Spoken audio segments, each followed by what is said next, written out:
And welcome back, everybody, to another episode of Bubba and the BatFlip, episode 77. It is the final episode before we have real baseball. I have one draft that'll be done anytime because it's the slowest slow draft on the face of the planet. And you can find me on Twitter at BDentric, by the way. And my co-host on Twitter at BatFlipCrazy, I think has one, maybe two. You never know with him. He might throw 7 drafts in there still. He's got time. There's time. You can find him on Twitter at BatFlipCrazy. Toby, how we doing, man? We're doing well, Bubba. I've got 2 more drafts. Okay. Got 2 more drafts. I've got a main tomorrow night, and then I signed up for an OC in the afternoon. I had 2 OCs. I just felt like I just needed the third one. I did the other OCs like 3 or 4 weeks ago, and I really wasn't prepared. It was just like to get the feeling going. Yep. And now I feel like I know the player pool a little bit better. I have a better sense of how I want to build my team. So yeah, 12 team gets different. It's way different. Yeah, it gets frisky. Frisky 12-teamers. You can wait on things and you can still feel good about life, unlike a 15. So it's interesting. Yeah. It's actually just designed to boost my self-esteem.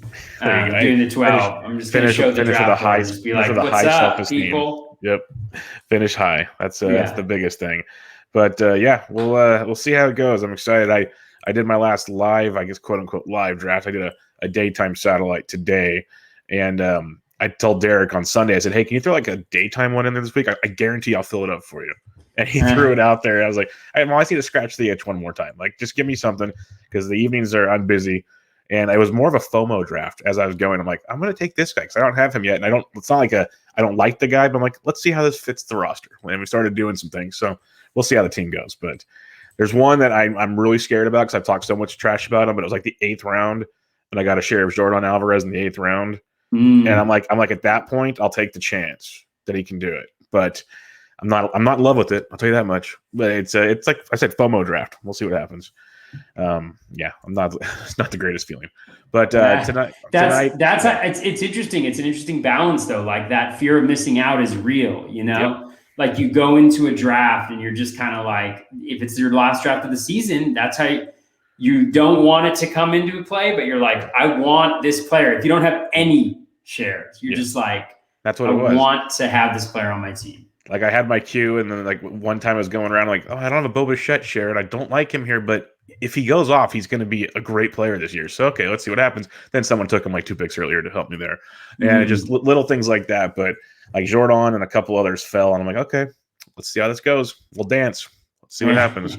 But it's going to be fun, and it was cool. I guess one takeaway, and you're going to see it in yours, and you probably already saw it in some, but with like the recent news over the last 4 or 5 days and rosters getting finalized, seeing where the ADP shifts changed for some players was pretty intense. So that was very interesting to see take place. But we'll wait and see on that. So the market is so sensitive. Mm-hmm. You know, very much. Whether it's injuries or news. I mean, tomorrow's going to be interesting. It seems like today was actually kind of a slow news day. Yeah, you know, like there wasn't any major injuries, no major announcements, maybe some starting pitcher shifting.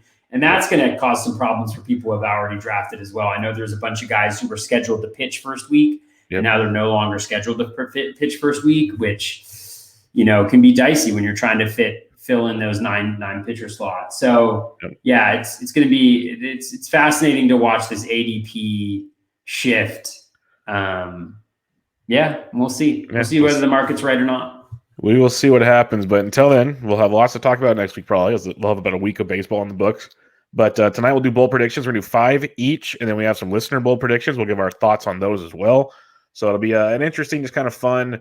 The season's over. We put in a lot of content to get you ready for drafts. So I think you're pretty much where you need to be. So Toby, what is your first bold prediction? All right. Well, for those who have listened to the podcast, it will be no surprise that I have a strong affinity for Justin Upton this year. Big fan of him. Probably the player that I have the most shares of, like non-pitcher. I actually think he might just be overall the guy that I have the most shares of. I just really love what he did towards the end of last year. The playing time landscape in the outfield there has shifted as well, where he's got clear full playing time. He's hitting 5th behind just, really, like, could you get in a better 5th spot than hitting behind Trout, Arenado, Ohtani? Yeah. that's just fantastic. So he's in a really good context. He seems to have health on his side. He was mashing during spring. Not that this factors into it. I drafted him a bunch, even before that. So my bold prediction for Justin Upton, he's currently outfielder number 69 going in drafts. I am going to predict that Justin Upton, I'm not sure where this puts him within the outfielders, but I'm going to say he's going to hit 250, which is much higher than his projection, which is like 229. He's going to hit 30 home runs, which is 8 home runs above his projection currently. And I think the kicker for me, and this is something that we forget that Justin Upton used to be able to do, is steal bases. And I'm going to go with 10 stolen bases this year. He stole 2 bases during spring, which tells me the man is, the man is frisky right now. He's ready. He's nimble. You don't oftentimes think of Justin Upton as nimble, but he is nimble. So I think he's going to finish at 250 with 30 home runs and 10 stolen bases, which from your outfielder about 70. I think that gets him in maybe the outfielder 30 conversation. So I think that's about where he'll finish. But I think he's going to be a huge boon for teams that stepped up to the plate and drafted him this year. Yep, I love it. I have him in a lot of places. I actually took him today in that draft we're talking about. So I'm a big fan of his, and he's not even one of my technically starting outfielders. He's just sitting there because, fun times. So I'm with you there. I like Upton quite a bit. My first one, and I'm going to do a shameless plug. If I did a 10-pack Roto Baller for bold predictions, so I'm giving you 5 of them here. So if you want them all, go check that out. But my first one I'm going to talk about, we mentioned him in the Shares podcast last week. I've talked about him a ton. Marcus Stroman, who, let me be a professional here and tell you where he's going in NFBC right now. And at the pitching position, he's the 58th pitcher. I am not dissecting how many relievers are there. At pick 160, the 58th reliever, let's just say the 45th starting pitcher. I'm just going to throw a guess out there. I got Marcus Stroman finishing as a top 20 fantasy starting pitcher this year. So wow. I am very, very big on Marcus Stroman. I've planted my flag on Marcus Stroman. I think I have him in like by 75% of my leagues this year. I love everything about the guy. And I really think if he didn't take last season off, he's at least like being drafted in the 30 to 35 range like he used to be. Heavy ground ball guy. The defense has improved behind him with Lindor and company. The strikeout rates improved when he came over to the National League, to the Mets. There's no DH to worry about, which is going to be nice. He's developed that new split change, which has been absolutely filthy this spring. And I've said it before, and people kind of laugh because you can't find it on Savant or anything. But the dude's got a chip on his shoulder, and he's wanting to prove people wrong this year. So I'm going to go with that. I reference his World Baseball Classic performance. I was on TV the other night, and I just watched it. And the dude's a bulldog. Like, it's crazy. When he gets mad, he's just out there, and he's like, he had like a no-no going through 6 in the World Baseball Classic Championship. So I'm not saying he's going to do that, but top 20 SP, Marcus Stroman this year. And I hope so because my teams will love that.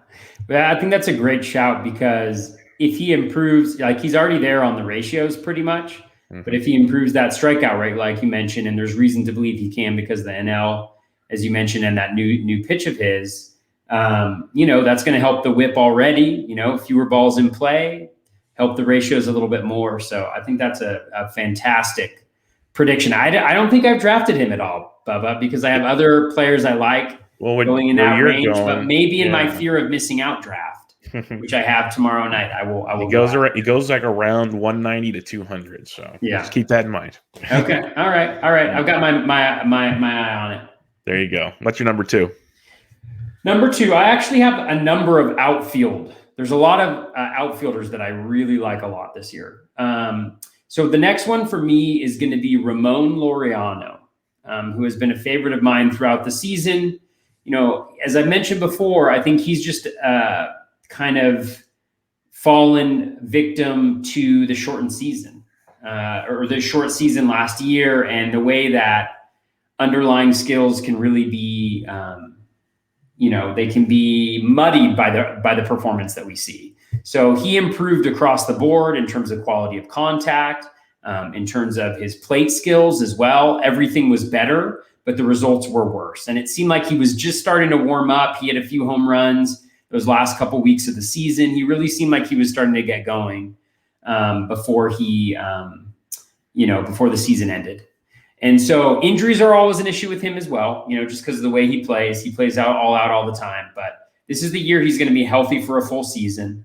We've seen in the 2 other seasons before 2020, he hit 288 in both of those seasons. So the batting average can be there.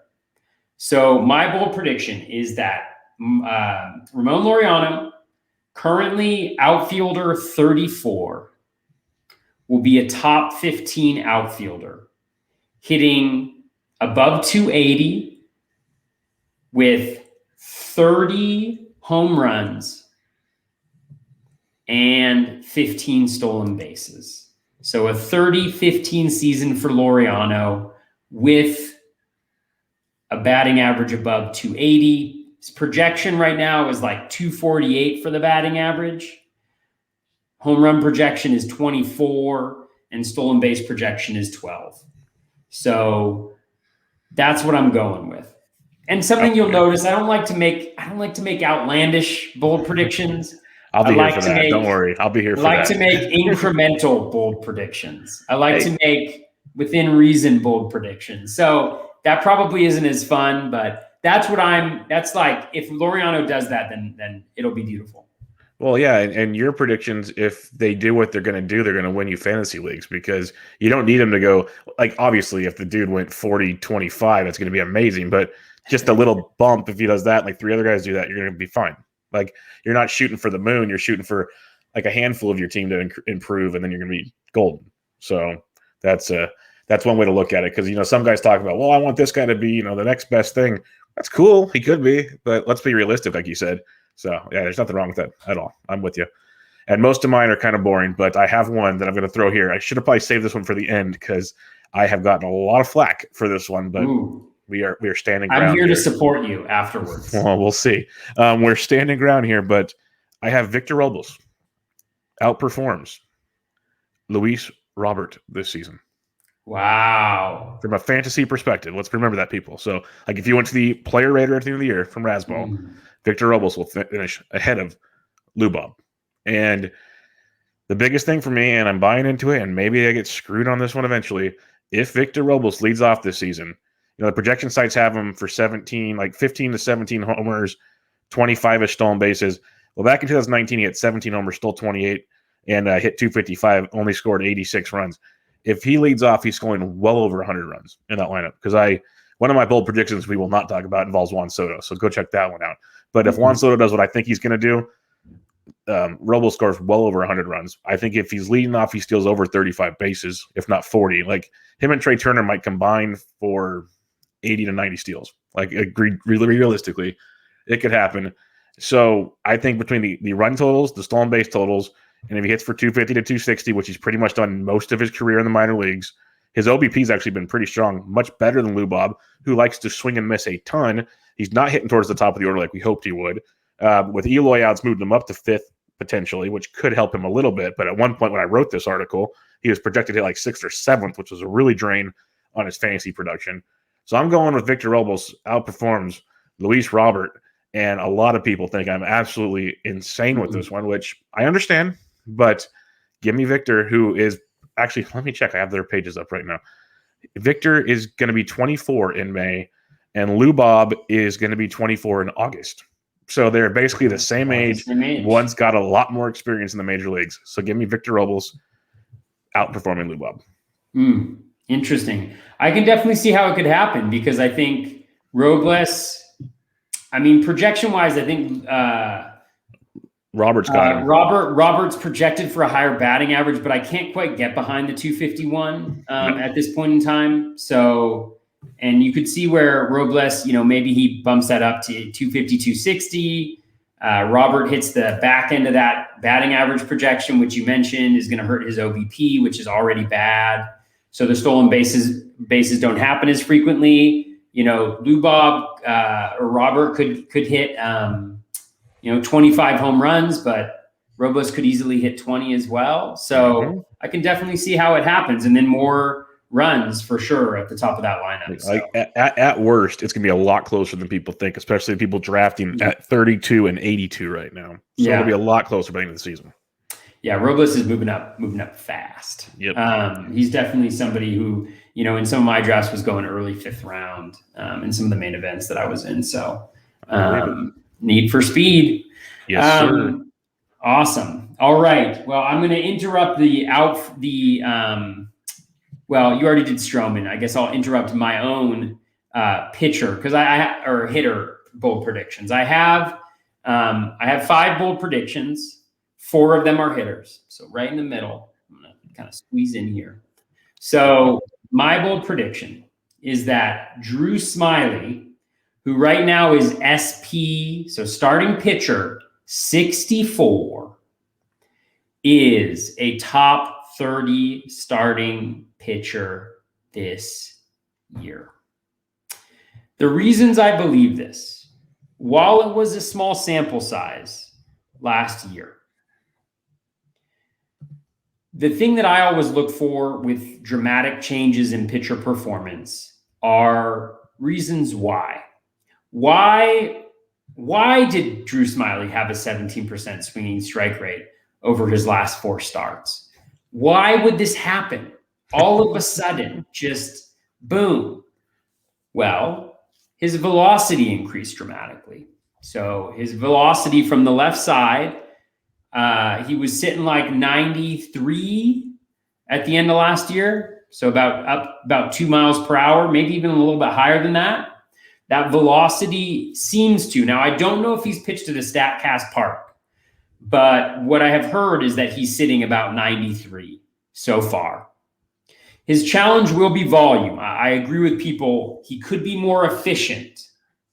However, he has that. He's got the filthy curveball that he throws. His four seam is highly effective. And so I think you're going to get a 3.5 ERA or lower. I think you're going to get a 1.2 whip or lower. And I think you're going to get about 10 strikeouts per 9, which will make him an incredibly valuable fantasy producer. And he's on the Braves, who have a fairly solid bullpen, a very good offense. So I think he could be helped out with the wins. So Drew Smyly is going to be my 1 starting pitcher bold prediction for the show tonight. I'm glad you did it because this is your guy. You went to bat for him, so you had to have the prediction. But yeah, we'll see. We talked about it before. You nailed my only concern with him is innings. If he can do the innings, we're in. But you believe it much more than I do. So we'll see. But hey, he looked good in his last spring outing. So we'll see what happens. We'll see. Very, very, very possible. And Justin Mason over there weighing in with the shocking for the bold prediction. And now Justin Mason is doing a little reconnaissance here. Yes. In the bold predictions, because Justin and I are going. I heard there's a draft, right? To head tomorrow. Main event. Justin at pick 8. Me at pick 11. It's on. Man, you got a lot of later picks this year. You got the KDS did not like you. You know, it's weird. In draft champions leagues, I got a lot of late KDS. Yeah. In my drafts this year, I got like all. I didn't get any at the very top, but I got all between like 3 and 9. And then I have this 11 like hanging out here. So I have no idea what I'm doing, honestly. Like Lucas, I have no idea what that side of the draft looks like. Lucas Giolito, just do it. You'll be happy later. Yeah. It's a little early, but it's good. My third bold prediction, and when I wrote this, they were much farther apart in ADP, but I have Nick Senzel, quote unquote, will be the new Trent Grisham come draft season next year. The guy that everyone was in love with because he's hitting towards the top of an order and he hits, potentially 20 homers and 20 steals and blah, blah, blah, blah, blah. That's why everybody liked Trent Grisham. And Trent Grisham's good. Don't get me wrong, but right now his ADP is 89. Nick Senzel's 146. When I wrote this, it was 70 and like 2 something. So it was a much bigger gap. So it seemed more bold. But literally both these guys, projection wise, you got Senzel, 17 to 19 homers, 17-ish stolen bases, hitting 250 or so. Grisham's 20 and 15 hitting 250. So in reality, we're like literally kind of weighing things side by side. Senzel's, it's never been a question of his production. It's been more of a question about, can he stay healthy? And, that's always been the thing. We've even seen in the spring, he's hitting the snot out of the baseball when he's been out there. So if he can play every day in center field, I think he plays 140 games. Let's not even say every day. Give me 140 games in Nick Senzel. He's 20-20 for me. And especially in that ballpark, that offense should still be pretty decent. I haven't seen them peg where they're actually going to put him. If they put him to like second or third, I'd be pumped, but I'm guessing like sixth will be where he's at. But I still think that leads a lot of RBI production, a lot of power, and he's going to be able to run because he's got no one behind him. So they're going to have to produce runs that way because all the big boys are in front of him. So I got Senzel outperforming Grisham. Plus Grisham's got that hamstring. So I'm just going to say it's going to limit some things. Lingering injury. Just think about it. So Senzel, this time next year, Senzel will be the new Trent Grisham that everyone wants to take, late round 2 or early round 3 because of the massive upside. So give me Nick Senzel. Yeah, and I think that's one key thing. I mean, the whole idea of the bold predictions too, I think for me is to be useful in a way as well, right? Is to plant your flag in some ways, but then also to just, I think there's clear things in the guys we're talking about, right? Like with Senzel, the skills are there, right? It's just a matter of health and where you're getting them in drafts. I mean, Senzel is a little different now, but when you wrote the article, he was going much later on. Yeah. It's really about health, right? It's like Justin Upton. If I'd done my prediction 3 years ago, it would have been Justin Upton's going to do what he's always done, And so the skills are there for the guys that we're talking about. And it's just a matter of getting healthy. And if they're not healthy, given where they're going in drafts, it's still not going to hurt you that much. So love that call as well. All right. For me, my fourth one, again, for folks who have paid attention to the podcast, will come as no surprise. I'm an open book. All right. I'm a book. I'm open. I've got my competitors for tomorrow night in the chat commenting right now, scared out of their minds. Right, Justin? But no, my bold prediction will be that Gregory Polanco will be the best Gregory that's drafted this year. No, I'm just kidding. Whenever I start saying Gregory Polanco, I say Gregory Soto. Gregory Polanco, who is right now outfielder 83, will be a top 40 outfielder with a batting average of 240, 35 home runs. 35 home runs. 35 home runs and 10 stolen bases for the Pittsburgh Pirates. Now, he will finish the season with 35 RBI and 35 runs because it'll be the only runs that the Pirates score all year long. Man. But he will still do that, and it will still help your fantasy team. But no, I love Soto. I mean, if you look at the way he was hitting the ball last year, it's absolutely incredible. Polanco. You said Soto again. Say? You did Soto again. I said Soto again. Oh. There's so many Polancos. There's so many Gregorys. Like, I don't even know what to do. No, but I think Gregory Polanco, he mashes the ball. And the one adjustment he's got to do is he's got to stay healthy, number one, and he's got to make contact more often. And he hasn't had these same contact issues throughout his career. And so I don't think he's going to get back to where he used to be. But there was a good article today from the Pirates about the Pirates and the Athletic. Saris contributed to it, but where they were just talking about, we don't want to get him back to where he was with his strikeout rate. We just need to get him down to 26%, down from 37% or whatever is at over the shortened season. But if you look at even his rolling average graph over the last year, he started to improve that contact rate. So I feel like he will get there. Justin asked, why do you like injured guys? So the thing is, Justin likes to draft. Be snarky. Be snarky here. Oh, I'm going to be snarky. Okay, good. Justin likes to draft injured guys high up in the draft. I like to draft injured guys with high upside later in drafts where they don't actually hurt you. And Beautiful. I also am selective in drafting those injured guys. Beautiful. Thank you. you. Know?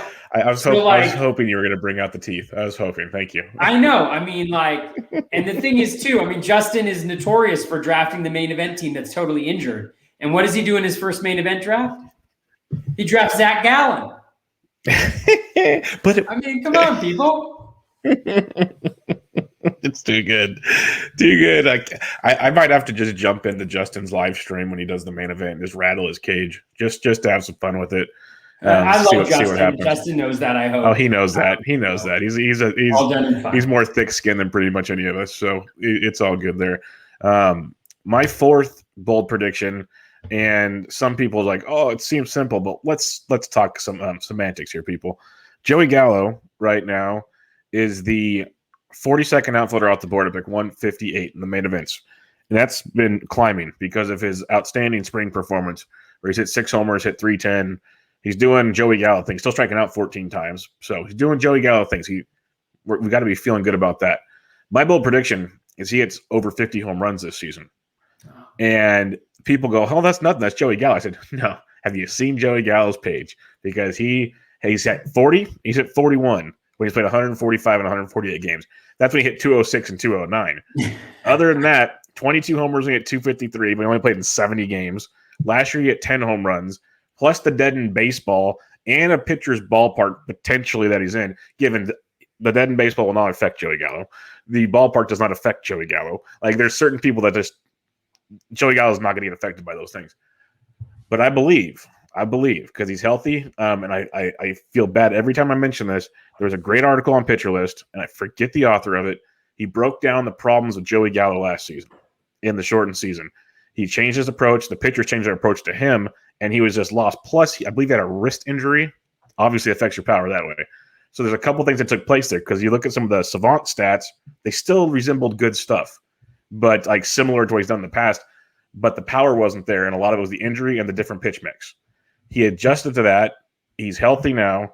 He's not trying to tinker with his stance like he was last year, and it's kind of shown. I know spring is spring, but I still take those little things. We talk about guys looking healthy, guys doing certain things. He at least looks like Joey Votto. He strikes out half the time when he's hitting home runs. That's Joey Votto. So he's doing that. 50 home runs would be insane this year. I'm just going to say that right now. It'd almost be as insane as 200 innings pitched. So Joey Gallo, 50-plus home runs, bold prediction. Nice. What's his batting average? Smada says 60. Smada says 60. Smada's trying to one-up you. He's trying to one-up you. He says 60? It's okay. It's okay. Wow. I like it.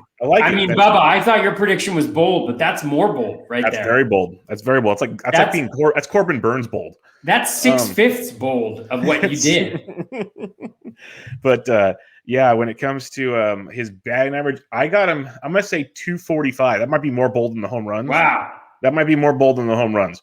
But I think if he hits let's say if he hits 240 plus, 50 is very realistic. Very realistic. So I just think there's something about him. And the other thing is, let me double check before I really spout off.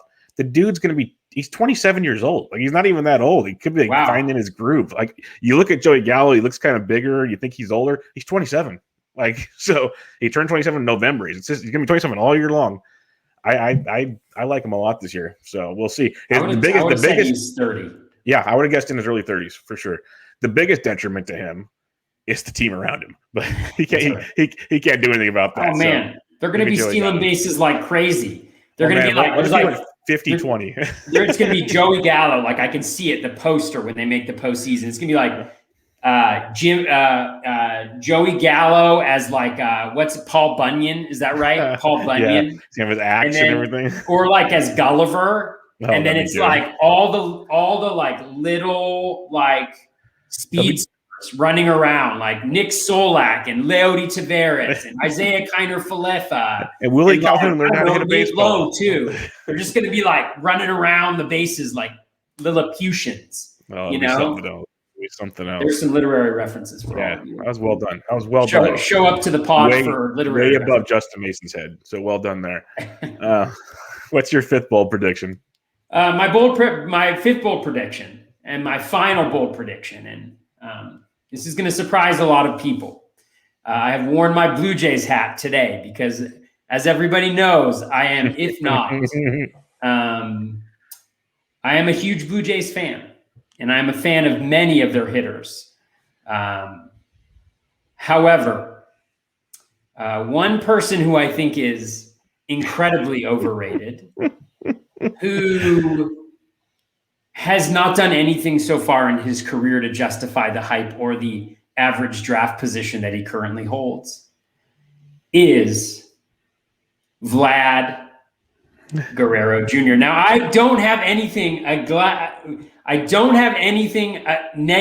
have any hard feelings for Vlad Jr. And I'm going to keep this bold prediction short because, I've talked about Vlad Jr. all the time. But I'm just going to go on record. One of my bold predictions is that Vlad Jr. currently going as the first baseman 4. That's right, the first baseman 4. The guy with the below league average home run per fly ball rate, the very much higher than league average ground ball rate, is going as your first baseman 4 in drafts this year, ladies and gentlemen. The guy with very limited speed, who has yet to crack, I think, 280. Am I right or am I wrong on that one? I think he hit 278 last year. I think you're close. Let me pull it up. Okay, you can confirm with this. He is going to be 262 last year, 272 in 2019. He hit 272 last. He hit 272. Oh, I'm going to change this bold prediction right away. I mean, my God. No, I'm just kidding. I'm just giving people a hard time. There's every reason to believe that Vlad Jr. can be a phenomenal generational hitter. I just don't see it. And so I'm going to say that Vlad Jr. finishes outside the top 10 first basemen this year in rotisserie fantasy baseball value. First baseman 4 right now in drafts. I say he finishes outside the top 10. I can't disagree. I hope he doesn't because it'd be awesome to watch. It's going to be amazing. Plus, your Twitter timeline will be freaking fireworks. But, we'll see. We'll see. That's all I can say. I want him to be good, but your points are always accurate. So I'm not going to disagree with you there. It's just, I want him to be good. The thing is, I try to do the research, I do the analysis, and that's what I'm saying. I can't disagree with what you're saying. Like, it all makes sense. So totally. Well, this is just my caveat that I'm going to put in there, just so that when I'm eating a crow pie or whatever, like the various metaphors are for just being absolutely wrong, is I look at the data, I try to understand this narrative, I try to understand the story. And at this point in time, I think it takes far too dramatic changes in Vlad Jr.'s underlying metrics for him to get close to what he's going in terms of ADP. Yeah, I could be absolutely wrong, but I don't think I am. Well, and everyone was all excited about his increased launch angle in spring training, but by the end of spring training, it was back down to normal or below normal. So that just changed. I almost tweeted it to you the other day, but I didn't. He hit his home run a couple nights ago, and it was like a line drive that barely got out of the stadium. It was like, if it was like 2 feet lower, it's off the wall. It was just. The thing about him is Ketel Marte had a dramatic decrease in his launch angle 2 years ago, right? In 2019. He dropped his launch angle like 9 degrees his ground ball rate 9%, I think, something like that. 7 to 9%, which is one of the bigger ones like we've seen in recent memory. If Vlad Jr. were to do that, if he were to decrease his ground ball rate by 9% from last year, again, small sample, he would still have a 44% ground ball rate, which would be higher than league average ground ball rate. And he has yet to show that he can have a home run per fly ball rate that is higher than the league average. So again, we'll see. We'll see how it goes. Yeah, no, we'll see. It'll be fun. My 5th bold prediction is the 22nd second baseman drafted in main events at pick 228. He is 26 years old. He's going to start for the Seattle Mariners. His name is Ty France. And Ty France is a guy that hit 27 homers in the minors in 2019, 22 in 2018. A little bit of speed, but in the minors, he always hit for a pretty decent average. And we even saw a 305 average in 2020 in his small sample size. Doesn't strike out too much, 22, 23%. I like that. We've seen the spring just go off the charts. So my bold prediction, Ty France finishes with a 280 average, 25 plus home runs, and is a top 5 fantasy second baseman in 2020. Wow. So, yeah, I said you can do the slight bumps. I'm going to go bold, and I'm saying top 5 fantasy second baseman, which to me is not that bad considering the second base landscape. If he gets 25 home runs or more, which he very well could, he legit could be a top 5 second baseman when all things are said and done. He's not going to steal a ton of bases. Like, if he slides in with 5 steals, you're over the moon happy with that. But middle of the order, 25 plus homers, which will give him probably 75, 80 plus RBIs, a solid average.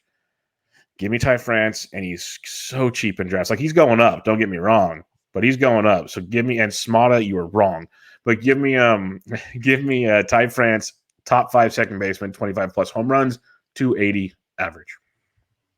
And for those who are listening to the pod, Smata in the chat put Marmolejos is better than France. Yeah. Take your Marmolejos somewhere else. Francophiles out there, go after Smata. Yeah, go after Smata. Justin wants us to send him the link to the live stream, and you're in the live stream, Justin. I don't know what to tell you. So yeah, but let's talk about some listener bold predictions, because those are our 5. We have a couple that have come out in the chat. I will put them on the screens because they came in and talked. So James DeViglio says Akil Badu pushes his way into the lineup and puts up big poppy numbers. That is bold. The lineup part I could see. The poppy numbers, bold. Do you have any thoughts on Badu? Because people have asked me about him, and he's had an awesome spring. He hasn't played much above high A. Maybe he did some good stuff at the alt site last year. They have to keep him. He's a Rule 5 pick. Otherwise, you lose him. So he's going to be on the roster. Maybe he strikes gold, but it's hard for me to make a commitment to a guy that really like you want to see it with Vlad. At least we've seen something with Vlad. We haven't seen anything with this guy. Mm-hmm. So, do you have anything on him? Because people are trying to spend money on him right now. Yeah, I honestly don't have a ton to add. I just looking at his projection, it's not every day you see a guy who's projected to hit 199. Yeah, he's taking everybody by storm, basically. But that being said, I think he does have what I would say is the ingredients. I don't know if he has big poppy ingredients, but he's got some power. He steals some bases as well. So also in that much Badu about nothing. He's got some of the ingredients, right, that you would look for with the power, speed. In 179 plate appearances, his projection is 5 home runs and 4 stolen bases. So 15-15, or even better than that in 600 plate appearances. The problem is when you hit 199 and when you have the WOBA that he'd have with his strikeout and walk rates respectively, is you're not in the lineup to be able to produce that. So again, those are the types of guys I think late speculations in drafts, which are great just to see how they go, what happens with them. But and so it's a great bold prediction. Big Poppy seems a little aggressive. Maybe if you said 15-15, that would still bring a lot of value with a decent batting average. So let's hope for that, and we'll see what happens. But another interesting name to monitor for all of us. It'll be fun. James has another one. Reese Hoskins compete for the Triple Crown. Thanks for coming near and dear to my heart. I don't think he can hit a batting average title, but or a stolen bait. Triple Crown just runs in RBIs, so we're good there. Yeah. Our home runs and RBIs. I'm thinking road Triple Crown for me. Hey, we have a special guest bold prediction coming in. Oh, wow. Justin Mason is in here. He's all up in our stream. Who let this guy in? Sorry. My bad. Oh, my God. I can also kick him out, though, so it's okay. Are you going to talk trash on our show? I would never. I love you guys. I'm super excited to face Toby in the main event once again. This year, I believe I will come out on top. You won the league last year. This is my year. But you finished 4th, I believe, and it was only a last minute. It was the second to last at bat of the season. Eugenio Suarez got a hit, and I dropped 100th point in average. So to go from $1,300 cash to zero in that league. So unforgiving. Yeah, it was brutal. I think if it had been a full 162 game season, I would have maybe challenged you for first. My team was really getting hot and then just had one bad day at the end and fell out of the money. But I'm excited. I can't wait I love doing that last draft of the season. We have all the information we're ever going to have. And that's why I sign up for that one. So no injured players are going to be on that team. I can promise you that, Toby. Just jinxed himself right there. Well, now I'm removing those players from my Justin Mason player pool that I have. There you go. My competitors. Someone's going to cut their hand breaking apart frozen hamburger patties like Jeremy Affeldt or something. So a bold prediction. You guys want a bold prediction? Yes, that's why. Yes, bring it. All right. So I'm writing up my bold predictions article for opening. Wait, are you doing the funny ones? That's a different. Sorry. Don't worry about that. No one listens to the show. It's okay. Yeah, no, not tens of thousands of rabid fantasy baseball fans or anything. Here, I will give you my bold prediction in the form of a question. Okay, I'm going to give you two player projections. Player A, 15 home runs, 25 stolen bases, a 256 batting average. Right. Okay. Player B, 18 home runs, 21 stolen bases, a 275 batting average. They're both outfielders. Okay. Have any idea who these guys could be? Can you repeat that again, 25. Please? Is this a projection system projection? Or it is a projection system projection. So 15-25. And who's the other one? And what was the batting average? 256. Okay. And then the second one is 18-21. 275. For me, that would probably be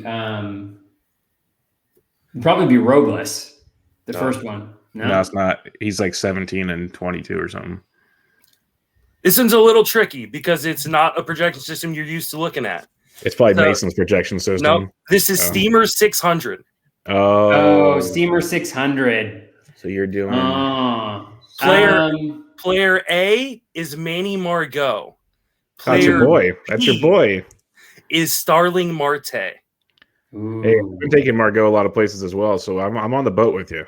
My prediction is Manny Margot will be a 15-30 player this year. Wow, that would be awesome. That's bold. I'll take 10-30, but 15-30 be outstanding. I look forward to drafting him well before ADP for tomorrow night's main event. I got sniped on him in I think the 19th round in my first main event.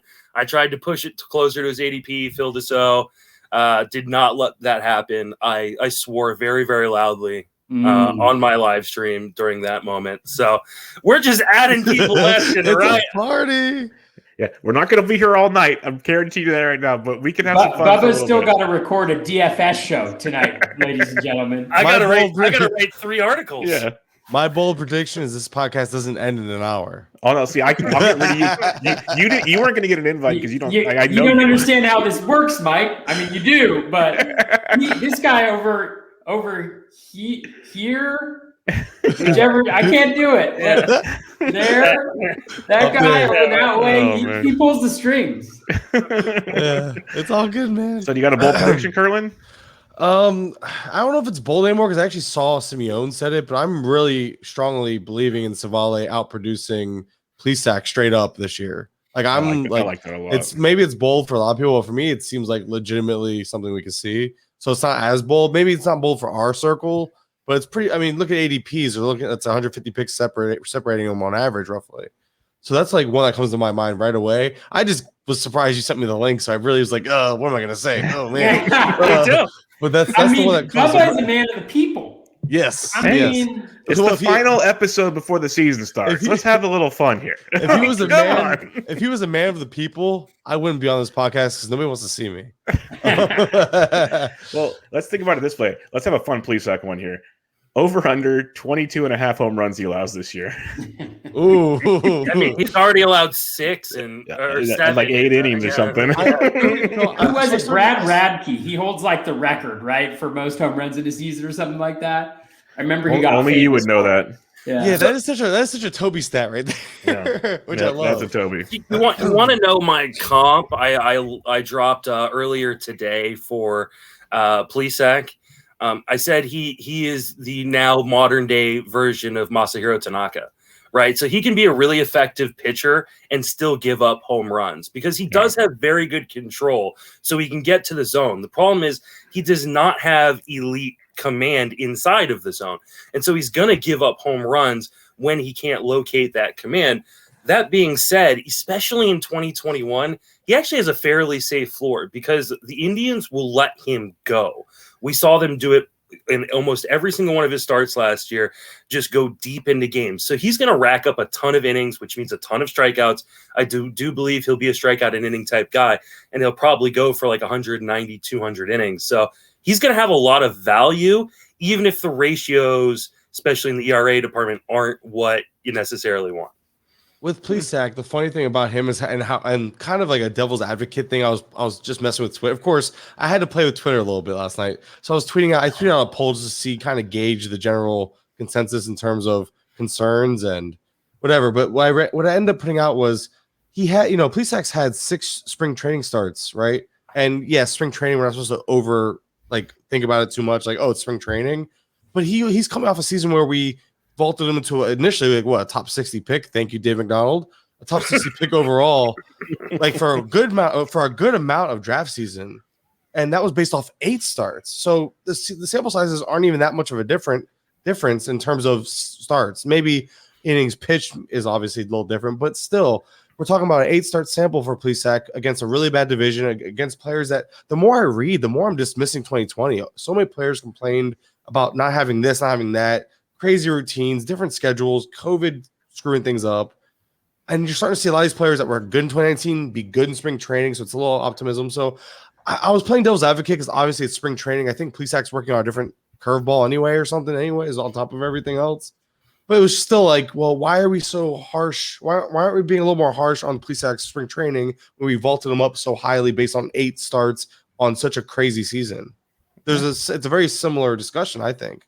Yeah, it's very and I think one thing as I was looking into Plesac too is if you look at his rolling average graph, he actually had, like, from a skills perspective, a pretty similar period of starts in his rookie season as he did in the season last year, and then he got blown up. And when you look at his BABIP, when you look at his his strand rate, I mean, they all scream regression, right? And the question is regression to what?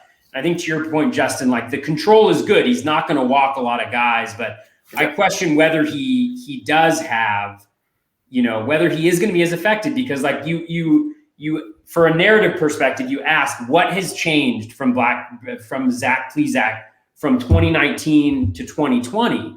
His fastball velo went down, and yet his secondary pitches improved dramatically. None of them stand out from, like, a spin rate perspective. None of them stand out from a velo perspective. None of them stand out at all. So the question becomes, what was the difference that made those pitches better last year? And I just don't see a reason for it happening, which is not to say he couldn't be really good, but I want to understand the narrative for how he got there. Whereas with these other guys, like Jordan Montgomery, also velo bump of about 1.5 miles, 2 miles per hour last year. So I buy a little bit more into what, the hype that's around him, and he's shooting up drafts. I mean, he's a 10th rounder now, which is insane. Yeah, it's insane, but it's also FOMO, like FOMO for Joe. Really smart people who are drafting him in the 10th round.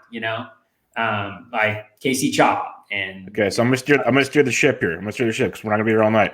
So here's a bold prediction from a listener, Matt the Richer. Jake Bauer's breakout season. I knew this would ring a bell for someone, so take the floor, Toby. Well, let me take you back. Is he related to you by chance? I can't even remember. I can't remember if it was 2018 or 2019. I think it was 2019. I think he debuted in 2018. Great with the Rays. The Rays traded him. Should have been a warning sign. For Yandy Diaz, although Diaz hasn't really done much there in Tampa either. But I mean, for me, I loved him. It was a bold prediction of mine that I think he was going to go 2010. He had some speed, had a little bit of power, had a decent max exit velo, and then real Jake Bauer showed up. Reality showed up. Like the same force that will get Zach Plesac this year got Jake Bauer. I mean, it's reality. Listen. Not everybody can be a Vlad Guerrero Jr. or Fernando Tatis Jr. and live in the shadow of their father, like who was such a great player or person, and it's hard for Jake Bowers to live up to Jack Bauer's name. For sure. I thought you were going to say Trevor Bauer. I was about to say. He's trying to do everything in 24 hours, Justin. He's trying to swing changes in 24 hours. I bet you Trevor Bauer threw that ball over center field wall farther than Jake Bowers has ever hit the ball. I guarantee you. So that comp would be welcoming for Jake Bowers. Let's see. Fake Walter says breakout season 220, 15, and 5. Is that realistic, guys? That really is. In an OBP league, in a deep OBP league. I don't know if the under on 15. Yeah. I take the under on 15. That's too good. That's too good. Okay. Do you guys want to stick around and critique all the listeners' ones, or you guys want to? I'm going to take off. I didn't think you were going to send me the link. I'll give you one more bold prediction on my way out, though. What do you got? Right. Steven Strasburg will not be a top 50 pitcher this year. Outstanding. I watched every single pitch in his last outing. He was sitting in the first 2 innings. He was sitting like 90 to 92, hit 94 once. In the last 2 innings of that start, he was sitting 88 to 90. Do you mean he might need that tendon after all? Yeah, I don't think this is going to work out well for him. He had no control. The only reason he even got through as many innings as he did was because the Astros were taking really, really poor at bats, and Victor Robles saved him on multiple occasions with amazing plays in the outfield. Nice. Bold prediction. Attendee Victor Robles. Yep. Mm-hmm. Literally, I wrote down the velocities of every single fastball he threw in yesterday's outing. It was really, really scary. And he looked like he was struggling and he could not find the zone. It's going to be a really, really ugly season for Steven Strasburg. Yep, cool. For sure. Can't blame you there. Like that one a lot. Well, thanks for joining us, Justin. Always appreciate it, my friend. I'll see you tomorrow night. Should be fun. I'll be there. Sir. All right. See ya. All right, Curlin. Are you sticking around or are you going to go? I'm going to go. I'll just leave you on with one last one as well. Okay. I think Ronald Guzman's going to outproduce Nate Lowe this year. I mean, you're leaving. How dare you? You're leaving now. I'm so, dude, we just got done talking about how the Rays dealt Jake Bowers, and that was a warning sign. The Rays dealt Nate Lowe. Shouldn't that be the same warning sign? Yes. I didn't think about that, Mike. I didn't think about that. Curling. Oh, take it back. Cheesecake says take it back. I almost want to listen to him, but I can't. It's too late. I already said it. It's a great point. I do have Nate Lowe as like my corner infielder, I think, on 2 main event teams. So I hope he does better than Jake Bowers does. I'm just scared, man. I mean, and spring training shouldn't mean much, but he struggled with strikeouts in spring training, and we've seen that issue with multiple players in the past carry into the regular season. So that's where I'm at. Maybe I shouldn't be overly concerned the way I am with Nate Lowe, but I think one share in a very early best ball league, might be Bubba's best ball league. I grabbed him before he even got traded. That's how early of a share I had. And I want to believe because he had like 1 or 2 good years in the minors, but there's a reason the Rays let him go. And he hasn't done anything at the pro level to suggest that he's not going to be better than a 250, 25 home run guy. That skill set isn't very sexy. Guzman could do that playing the outfield. I just don't understand. So it wouldn't surprise me. And there's a path to it. Apparently Guzman's made some changes in his approach, changes in his mechanics, has more passion to play the game than ever before. So I'm going to ride that narrative. And I also have a lot more shares because of how free he was in drafts. So it's a little personal bias. The truth comes out. A little personal bias. But I think it's as crazy as it sounds. I think it's honestly actually like there's a 10 to 15% chance it happens. I like to give bold predictions that have somewhat of a chance. And I think this one is it's a bolder take, but there actually is a little bit of hope in my opinion. So we'll see. But yeah, that's all I wanted to say. It could happen. Well, anything can happen. It's baseball. That's why we love it. Opening day is coming. Guys, thank you for having me on. Was not expecting this. No I'm gonna go. Thanks for hopping in. Oh, dude.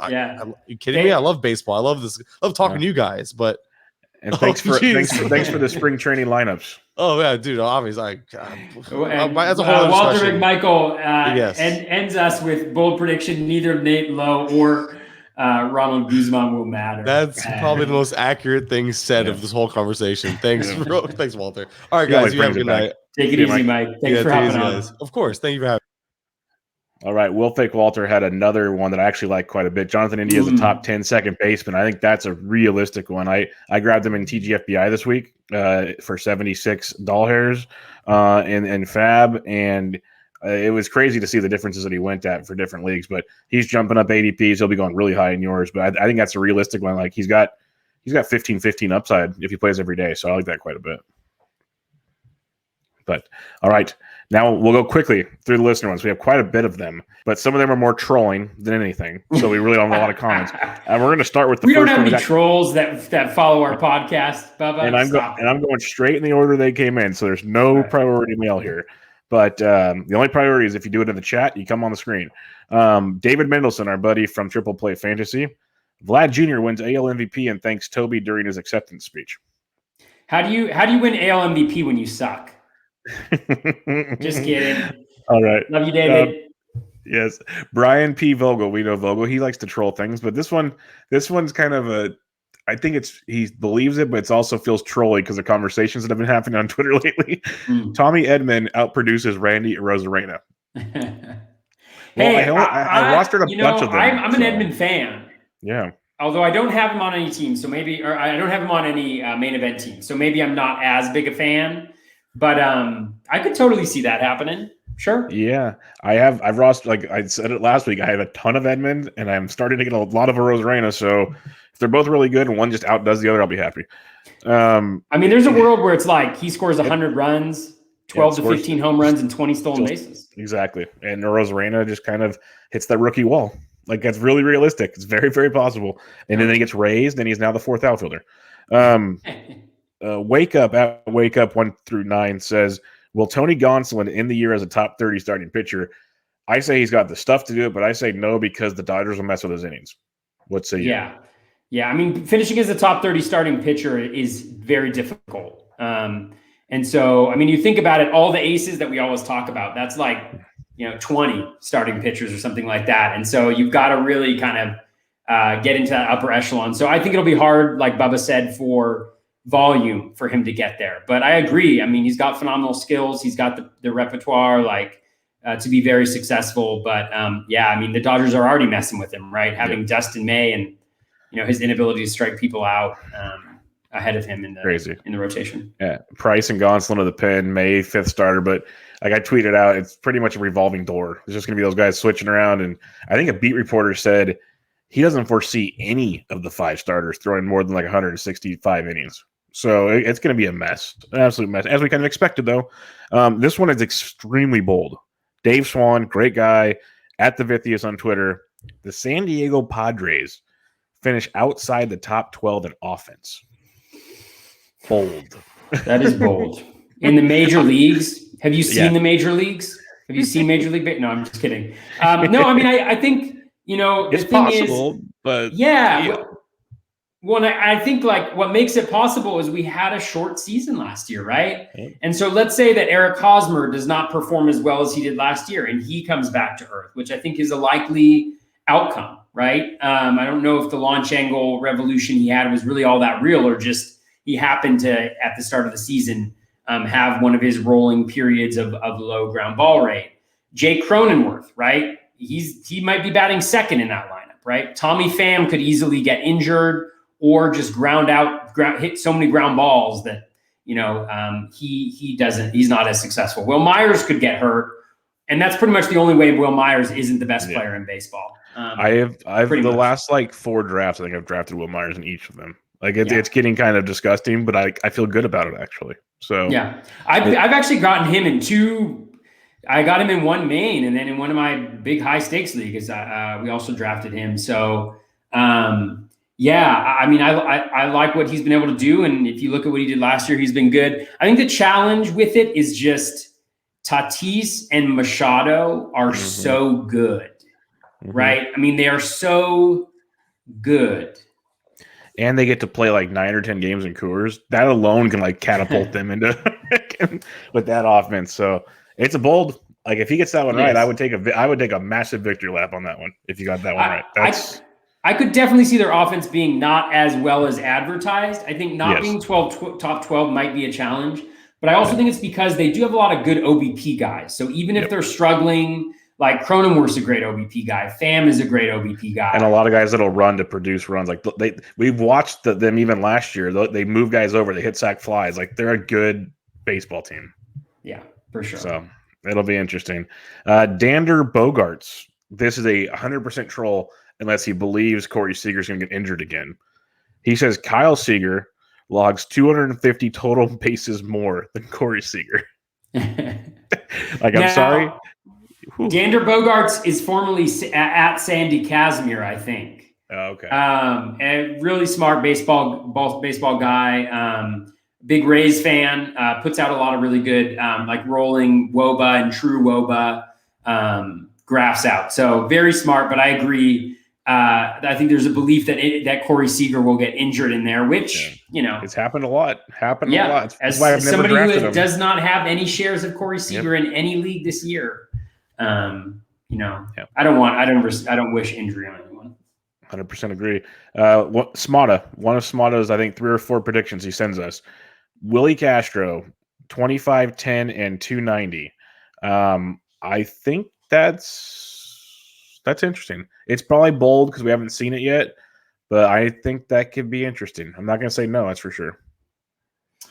I don't believe as much as Smata does in Castro. I think his plate discipline is really bad, and I don't know if that's going to play.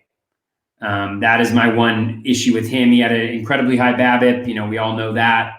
I think when that comes down to a realistic place, I just don't know if the contact skills will be good enough to be successful with that, because very, very few people have been successful. Players with that level of chase have been successful consistently. So I don't necessarily believe it, but I know there's a lot of hype around him for sure. No doubt about it. J-Dub at J-Dub the Gamer says, David Fletcher, top 100 value overall, not just position players. Let me real quick, I'll just to see where he's at overall. In the month of March, in NFBC main events, he is 255th player. So that'd be a pretty good jump. If he gets any semblance of power, I could see it because he's going to get on base a lot. He's going to score a lot of runs. He's going to steal a decent amount, like 15 bases maybe. If he gets any power, it's interesting. You don't believe in him at all? I don't believe in him at all. I think that's a pick where people are like, they're desperate for batting average and they want to get him, which I think is fine. He plays like 4 positions. So he's nice to have on your bench. But let me just say, so in 1,200 plate appearances in the major leagues, 1,200 plate appearances, so 2 full seasons, he has 10 home runs and 13 stolen bases. Yeah. Vlad looks at his launch angle and says, Vlad laughs at his launch angle. Vlad laughs at his launch angle. Yeah, and I mean, and this is not a criticism because these are bold predictions, right? And so, but for me, it's like he has no value without home runs or speed. Even if he can hit for batting average, just wait and grab Arias and hope he gets a spot in the Twins lineup. Yeah, that's what I'm saying. If he can get home runs, I could see it. He hasn't done it yet, and he hasn't shown that he's going to do it, which is scary. But if he does, he'll jump quite a bit. Cork at @ZCorky_. This is one of a bunch we have here. For CJ Cron, 35-plus homers, 280-plus average. I believe in the homers. The average may be a little lower, but it's not unrealistic in Coors where the average bump happens. So I believe it. If he plays all season, 35 is happening pretty easily for me. Yeah, I think the home runs could definitely happen. I think the batting average could happen as well. I wouldn't bet on it, but I think it's a very reasonable bold prediction. Yep, very, very reasonable. Is that a thing? A very reasonable bold prediction? we're gonna let it go tonight. At Dave Petroziello, he has Cron hits 40 homers. Okay, that's getting a little bolder than 35, but you never know. And then he has Corbin Burns outperforms his ADP. His ADP is 45 in the main. So Schmata would agree with you. Yeah, I just don't know if he's gonna have enough innings. I mean, the thing for me with Coors actually isn't a home run park. I mean, that's the thing about the home run bold predictions with Crone is like, it's not really a home run park. It may be a little bit plus, but it's not actually, it doesn't boost home runs that much. It's the runs that it boosts and the batting average. So I think the higher you get, the less likely it is to happen, but he's certainly crushing the ball. So 35-40 is within the realm of possibility. I think the challenge is his ADP has gotten to such a level, right, where he's now climbed a ton. He's a top 100 guy that it becomes really challenging, without him hitting a higher end of his range of outcomes for him to be worth it, but certainly possible. Yep. Yes, indeed. Dan the Goat at Dan McEwen. Byron Buxton is drafted in the first 2 rounds next year. That's interesting because right now his March main event ADP is 105. 105. So quick math, carry the 2. That's like what, round 8, 9, something like that. So that's quite so bad at figuring out what rounds things are. Actually, I should know though. So pick 90 is the end of round 6. So that's the end of round 7. Yeah, it's a 5-round jump at least. That's a massive jump. If he can show the power he had last year and then bring the steals and stay healthy, do all 3 of those things, sure. Yeah. I think it's fair. I mean, I would say maybe instead of being drafted in the first 2 rounds next year, maybe he'll return like 2nd round value this year. I could definitely see that. I think the challenge is there's such a thing around Buxton now and injuries that it becomes really difficult for people to make that jump. But it also depends on how he does it, right? Like if he improves his approach at the plate, and we see that type of thing over the full season for sure. I think it's a great prediction. Like I like the comp you said is maybe say he returns 2nd round value, because if you're going to draft him in the 2nd round, it's almost like the Mondesi argument at that point. Like not quite the same, but similar. Mm-hmm. And that's where it gets in. And now Mondesi's creeping into the 1st round in some main events, which is I couldn't sleep. I wouldn't be able to sleep with that. That's tough. I get it. It's tough.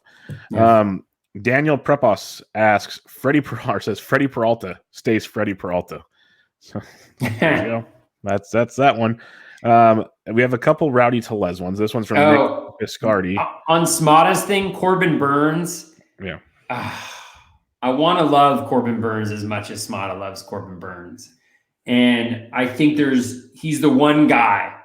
I'm like, I would love to have a little bit of that this year. But you have 2 more drafts to go. The cost is so prohibitive though for me. ADP of 45. I know it's so hard to do that based on what he did last year, even though he looks phenomenal this spring. Yep. The talent level, I've never disagreed with the talent level.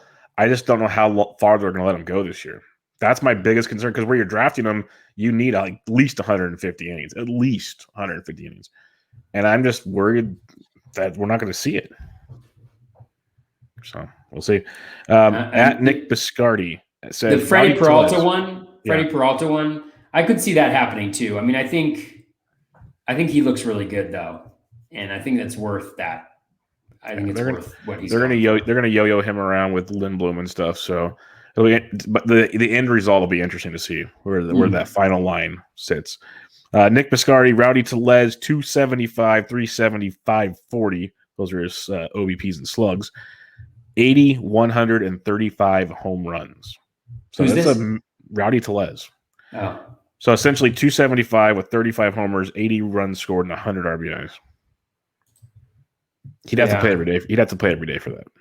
Yeah, I mean, I think I hope it happens. A few things would have to happen. Yeah, I know you have loved him. I think a few things needs to happen. I mean, I think the skill is certainly there. I think the big thing for him is not just the playing time, but where he hits in that lineup as well. Yeah. It's hard to see them moving guys around for that. Mm-hmm. But, well within his skill set, I think, to do that. He's one of those guys that I keep trying to tell myself. It's the old baseball HQ adage. Like Ron Chandler came up with it. Draft skills, not roles. Like you have to. It's we've already seen it. It's taken one injury, and all of a sudden now he might play every day until Springer's healthy again. Mm-hmm. So it's just like if you think he's that good, draft him. Maybe things play out and he plays 140 games, 130 games. Like if he plays 130 games, 25 to 30 home runs is kind of realistic. So it's just you have to know that going into it. If things don't work out right, he's playing 100 games, and that's a tough guy to roster. So the talent level's there; they're just loaded. Yeah, I mean, he's probably better than Vlad Jr. If we're being honest. I mean, 600 plate appearances. Strong side. 600 plate appearances to both of them. I mean, I'd probably take Tellas in that. Bold prediction number 2. Aaron R says James Paxton is a top 25 starting pitcher for the 2021 season. Whoo. It's possible. I'm not going to disagree. Skills possible. Volume. Yep, that's the I problem. don't know if I can get there. Because they're doing the 6-man rotation. Yeah, they're doing a 6-man rotation, which I think benefits him tremendously.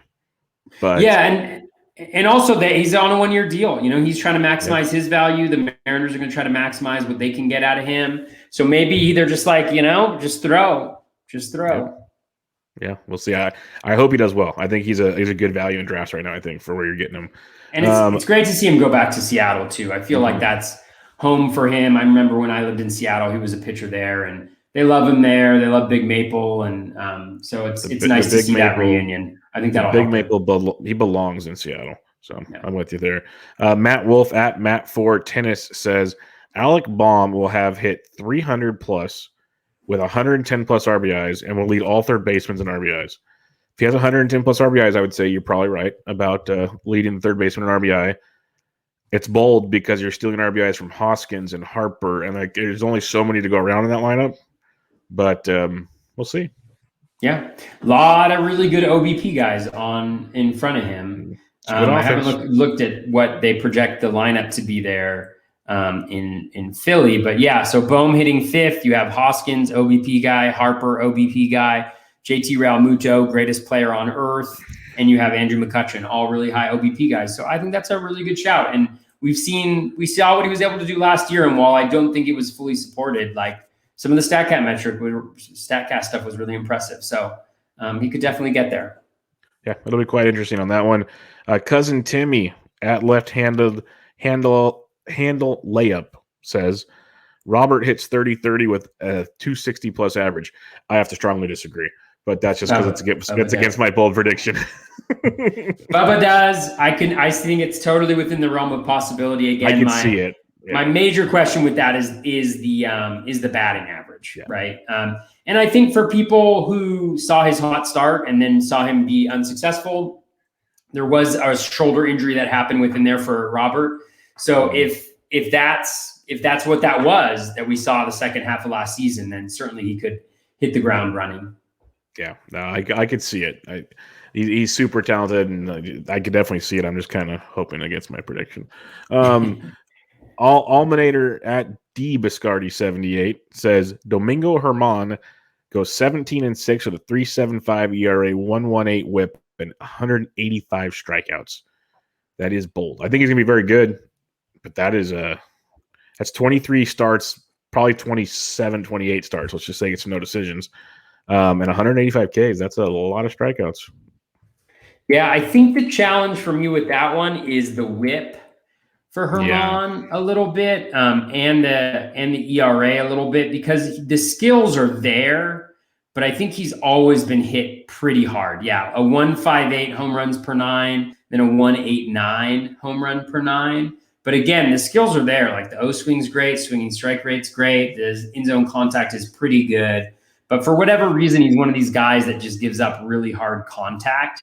And so I do think he could be very good, but I also think that it's hard to see him having a lower WHIP and ERA just because he should get I think, unless he does something to change that, which could happen for sure. So. Very well could. At Big Friendly Giant, what do you think of Ohtani's trade stock? Recent injury might make him cheap. No. It's meant to be a general question, but if you need settings, 10 teams, 5x5 quality starts, not wins, head-to-head, shallow benches. I'll just say flat out, the injury is not serious. So they've already said, like, they said they needed the skin on the blister to fall off so it could callus, because all these pitchers have calluses.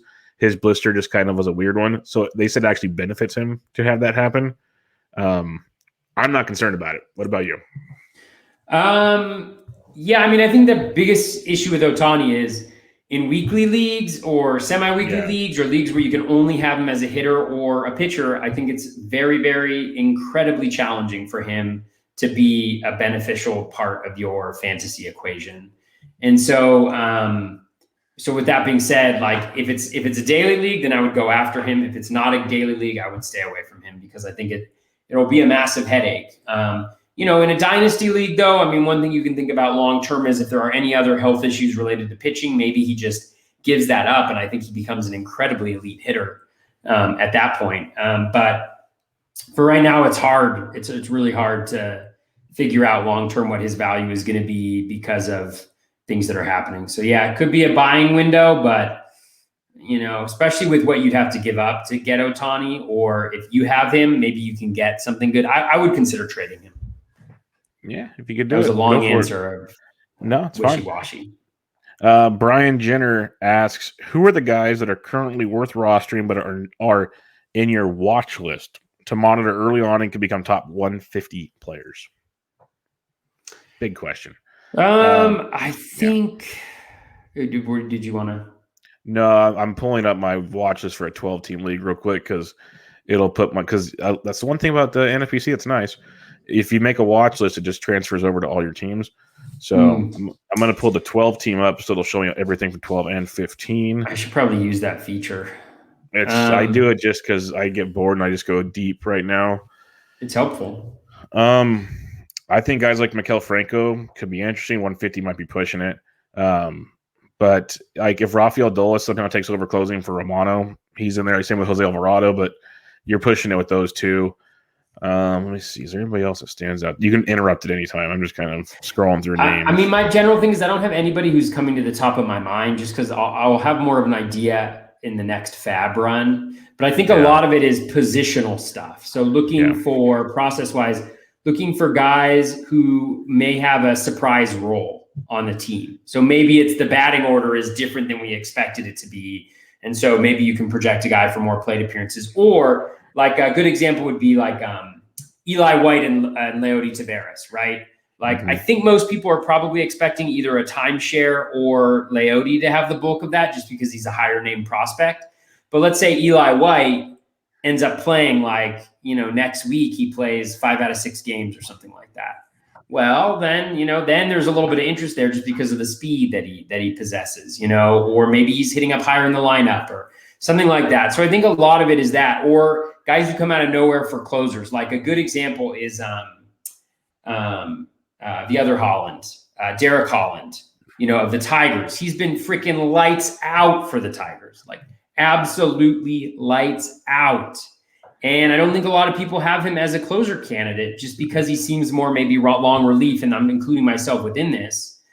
But if we were going by who's been best in that bullpen, I mean, he's been the best in that bullpen. He's also an older player. He's on a regular contract, so there's some incentives there as well. So maybe you're like, you want to know something? Greg Holland could be a freaking lights out, or Derek Holland could be a lights out closer. I mean, that'd be fantastic. In fact, I probably should have backed up my Gregory Soto spec, So I think it's more like those types of roles that are shifting more than like there's a guy out there who I'm really after, because if you really were into that guy before the draft, then you would have taken him in the draft because you're drafting some really bad players.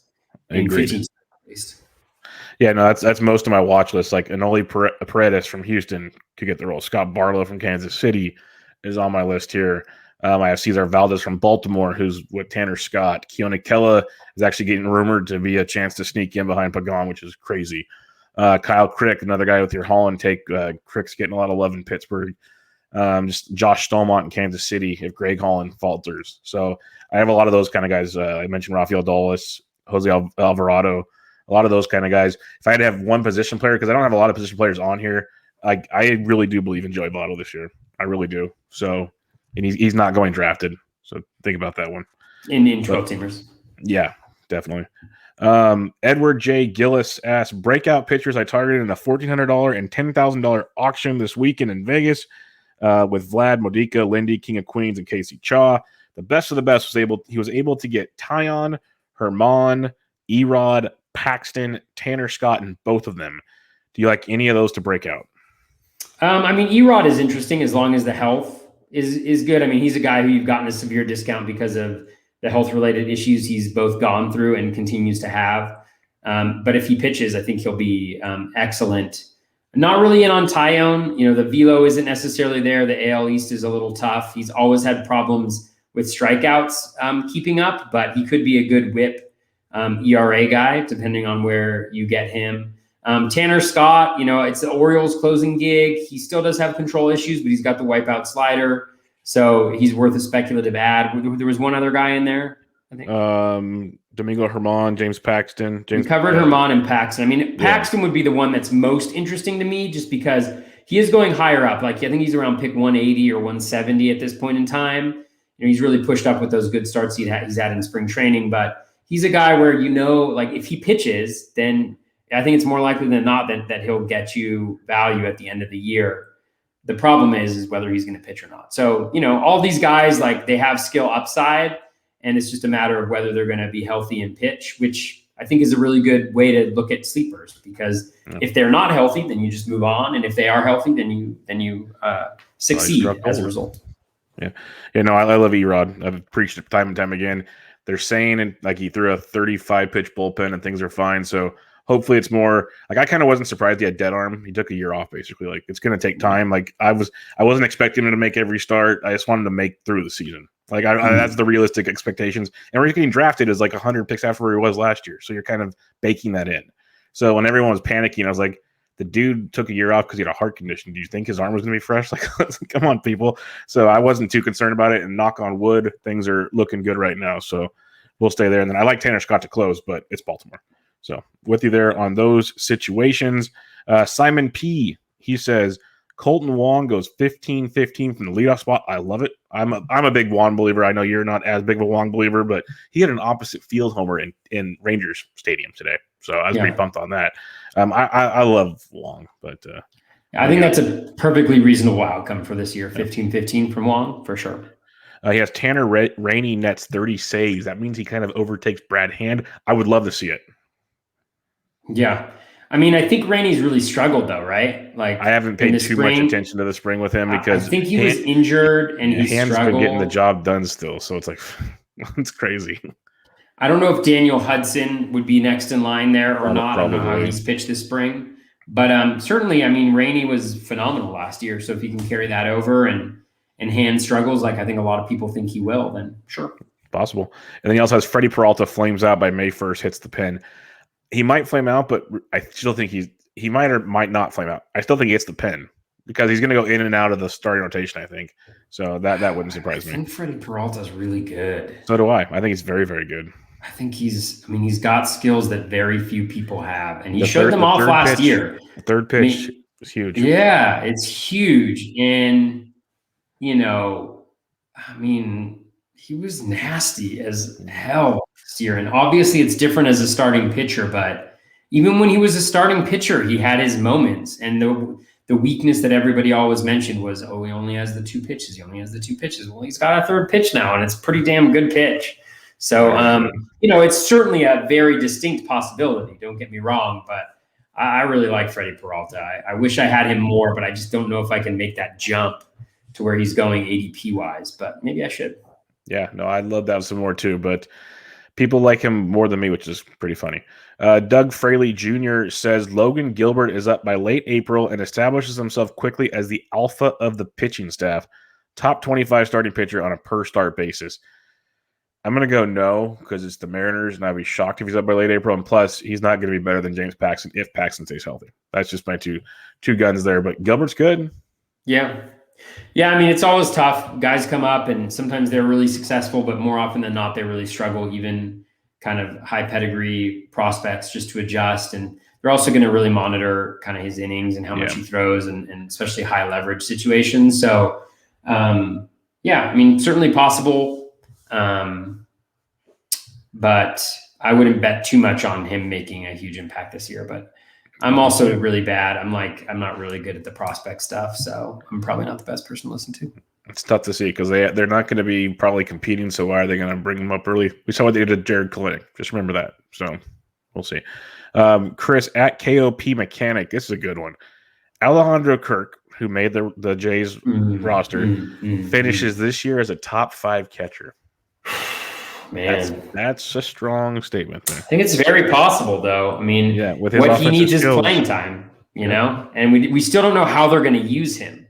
You know, I mean, he could DH. He could DH a couple times a week and be the backup catcher. I mean, he is the backup catcher there, right? So that means he's probably getting 2 to 3 games a week behind the dish. Maybe he gets one or 2 more games a week. That'd be huge. Yeah, it could be massive. Yep. And I got my Blue Jays hat on, and I only talk well about Blue Jays hitters, you know, when I've got this hat on. So, but no, I think Kirk's a great one to target. Yeah. It comes down to the playing time, and do the Jays like the defensive skills of Jansen or the offensive skills of Kirk? That'll be the difference. And I think I heard even Rob Silver, who's been banging the Kirk drum for a while now, I think he said it's something like they're talking 50-50 split right now, which if you give him 50-50 and he starts hitting, he'll probably take Jansen over. So that's very interesting to pay attention to. Bob Kramutula, this is definitely a trolling one. Francisco Lindor hits 220 and signs for less than $100 million. I'm going to say no. Yeah.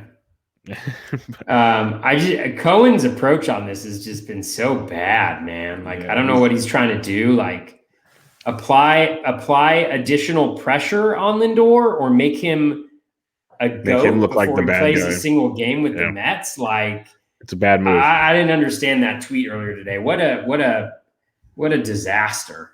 Yeah, God, I was like, LO. I was gonna like literally tweet just like LOL on that tweet because it's just it's like, here's a guy who's used to getting every single thing that he wants. Yep. You know, like that's who Steve Cohen is. And it's actually fascinating. It's going to be interesting to see how his, like, you know, how people view him and how that shifts, right? Because he came over, he's a Mets fan, everybody loves him, I'm going to spend a bunch of money. And he spent a bunch of money, no doubt, but he hasn't necessarily gotten the guys that folks really want him to get. And then if he doesn't shell out for Lindor and Lindor goes somewhere else. Yep.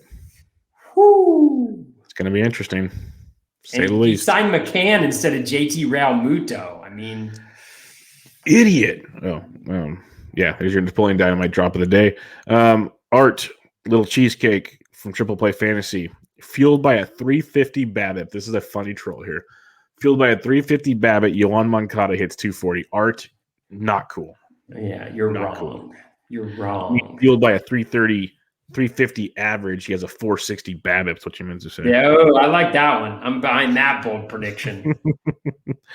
And batting cleanup for the Chicago White Sox, Yohan Moncada takes the world by storm as the first hitter to hit 400 since that would be awesome. Yeah, that would be sweet. I'd be aboard that one. We have 2 more. Dream. We have 2 more to go. Gavin Jameson says Adrian Morejon makes 20 plus starts and outperforms Joe Musgrove. Oh, Joey.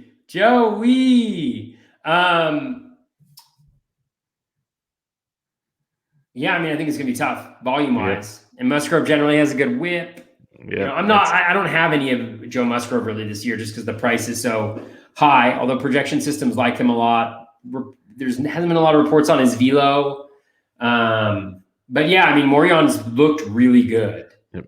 He's looked very, really good. So, and with pitching, you know, especially when you're talking middle tier pitchers, it can go either way. Those error bars are large. That range of outcomes is large. And there's certainly one that includes Morejon being better than Musgrove. Yeah, and would we really be shocked if we saw Musgrove disappoint us yet again? No, unfortunately. Like, we all want him to do well, but we've seen this play out too many times. But maybe it changed. New place, new pitch mix. We'll see. At Roto_champ9 says no one pitches 200 innings this year. I think we get like one or two, but that's going to be interesting. Yeah, I think probably Lance Lynn will get there. Yeah. The Lance Lynn, the Coles, the DeGrom, someone in that top end is going to, at least one of them, I think, gets there. I think they'll get there. One of the things I think I heard on Rates and Barrels, I think it was Eno was mentioning, like, what made more sense to him was that whatever they threw in 2019 would be kind of the peak of what they might throw to this year, as opposed to just like, we're going to tack on 100 innings or we're going to do this. Like maybe 2019 is a more reasonable ceiling for the number of innings that a pitcher could throw this year. Yeah, the innings thing, I'm not, I guess, paranoid as some people are, because I remember what Jake Odorizzi said on Rates and Barrels during the COVID break, I believe it was. He said, or he told people while they were on break, they were still throwing, because he's all, I'm a professional. I've thrown X amount of innings for the last X amount of years. I know how to get my arm up. He's all, in reality, a down season probably benefits me. It's not like I can't ramp back up quickly because I've done it. It's the guys that have never done it. It's the guys that have never done it before. Like he's like, our arms have done it more than once, so I'm not concerned with it. It's the ones that haven't done it. And then it was, I don't know if it was him or someone else. It might have been like Giolito or someone. He said even when the season was over, they were pitching at like high school parks or the practice facilities for like the next month, like simulated games to get their innings up even more. So a lot of teams, not all teams, but a lot of guys, like they knew what they had to do to get ready for next season. So it wasn't like they weren't just going, oh, screw it, we threw 50 pitches, 50 innings. No, they were pros about it. So I'm not as paranoid. Like there's still going to be some problems. I get it. I'm not as paranoid as some people are on the subject. Okay, we have one more question in the chat here. TJ Alves. Hey, boys, how are we feeling about Casey Mize and Tristan McKenzie? I have 0 shares of either one because there's so much volatility there. Yeah, I'm the same way. I mean, I think McKenzie looked really good last year. Obviously, the fastball velocity faded and you know, the efficiency kind of faded a little bit with that. But, you know, he's got the pedigree, he's got the repertoire, and he's with Cleveland. And we know what they've been able to do with young pitchers. So I like him a lot more. Mize has really just, you know, he just really hasn't shown consistency. You know, not that McKenzie has had an opportunity to really do that either, but Mize hasn't really shown the consistency. You know, he hasn't been good in spring training. He wasn't good last year. So we haven't really seen him be good where we've seen McKenzie be good. I still am not targeting either one of them for teams. You know, and I think it's kind of an approach where you kind of wait and see. I would monitor the underlying skills to see if there are shifts there that portend something a little bit, you know, maybe better in the future, but, you know, not willing to pay the price for McKenzie in drafts. And with Mize, I mean, I think he may be going undrafted in a lot of 15-teamers. I can't remember. Maybe he's getting snagged towards the end, but yeah, he's probably starting to go towards the end right now. What's that? He's starting to get drafted towards the end because people are starting to see he's because he's in the rotation, right? Yep. And he's had a couple decent starts towards the end. He just has so much, like when he's off, it's ugly. Like really, like the walks are there. He gets hit hard. Like he's got great strikeout stuff, but it gets ugly quick. McKenzie, he's got good strikeout stuff too. It's just I don't know how much like that's a guy you should be concerned about his innings. Like that's a guy. So where he's getting drafted, there's other guys around him where I'm like, no, I like the stability of, say, a Pablo Lopez or something like that instead of a Tristan McKenzie. So. Yeah, and one thing, though, about this type of player, I think these are the guys where they're drafted late in draft. Not McKenzie, but just like Mize, I'll use as an example. They're drafted at late in drafts. So if they struggle early on, it's likely that they're going to get dropped. But pay attention not to the outcome, not to the result of what they're doing, but to the underlying skills. Like if Mize, for instance, comes out and in his first start, he gives up 5 runs in 4 innings with 6 Ks, and he has a 13% swinging strike rate, let's say. And everybody's like, oh, Mize sucks. He's awful. I'm kind of like, 13% swinging strike rate, right? What happened with the batted balls? Take a look at each individual batted ball that he gave up. You know, how much deserved versus undeserved was it? What was his BABIP? Like just those things that, like, you know, look at the skills, not the outcomes, right? Of what they're doing. And because those can end up being the guys that really hit is they show something early on about what they are able to do, and the outcomes don't reflect that, and so people move on, and then you pick them up for cheap on Fab, and you just maybe let them sit that next start, and you see if things start to come together for them, because it can do it quickly. That's what happened with Giolito, where you saw different skills early in the year, but people moved on because he got rocked. And but if you looked at the skills in 2019, he was a different pitcher. So yeah. And there was a question about Daniel Vogelbach in there. Any Daniel Vogelbach love? Yeah, he was doing some more bold predictions. He likes DJ Stewart. He wants to see Daniel Vogelbach love, but that's a playing time thing right there. I think and I think it's impossible with his defense, and without the DH. Like, are they going to sit Hira for Vogelbach?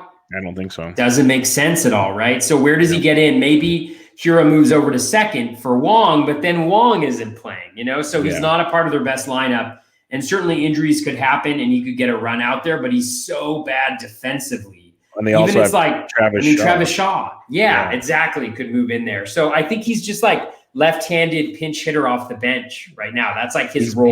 He's a younger Matt Stairs. Yeah, there you go. Yeah. It's almost like I think they want to hold on to him for the DH next year.